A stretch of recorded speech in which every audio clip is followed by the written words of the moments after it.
front de mer juste devant le dragon de Calais qui est en train d'avancer vers moi, une créature légendaire, gardien de l'équilibre des mondes, apparu aux hommes pour régler un conflit. Voilà le mythe imaginé par François de la Rosière, le créateur de la machine et le directeur artistique de la compagnie nantaise.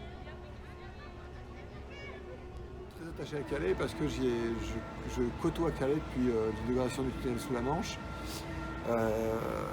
On y a joué presque tous nos spectacles avec le Chanel. Donc j'ai eu l'occasion de rencontrer Calais, les habitants, ce public, les institutions, les différentes mairies qui sont passées depuis des décennies. Et donc ça veut dire que j'ai une histoire avec Calais en fait. Et la plus lourde qu'on ait jamais faite, la plus longue, la plus complexe aussi en termes de tomates et de fonctionnement, d'effets. C'est un vrai défi technique. C'est un défi aussi à cause de l'air salin de Calais, près de la mer, tout ça, le sable, le vent.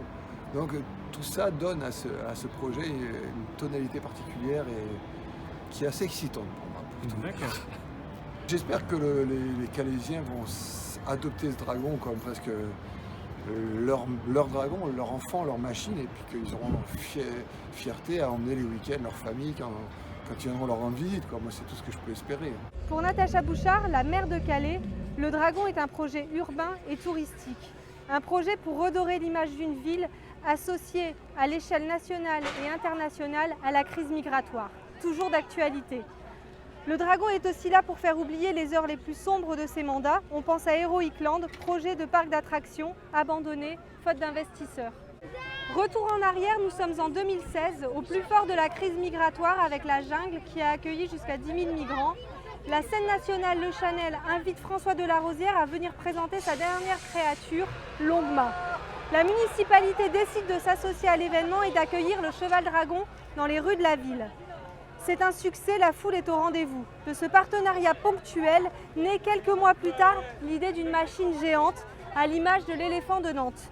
Ce sera le dragon de Calais, à bord duquel on peut désormais embarquer. Nous sommes en novembre 2019, le dragon de Calais arrive à Calais, forcément. Plus de 400 000 personnes le suivent dans ses pérégrinations, malgré une météo capricieuse. Combien coûte le dragon? Voilà un sujet qui donne matière à polémique, principalement à Marc-Alexandre de Florian, le candidat parachuté du Rassemblement national, battu aux dernières municipales. Il dénonce un gaspillage d'argent public. Le projet est en partie subventionné par l'État et la région. Le projet Dragon, c'est 27 millions d'euros, mais ça comprend l'animal mécanique, la cité provisoire, l'abri définitif de l'animal et également les varans et l'iguane qui arriveront prochainement.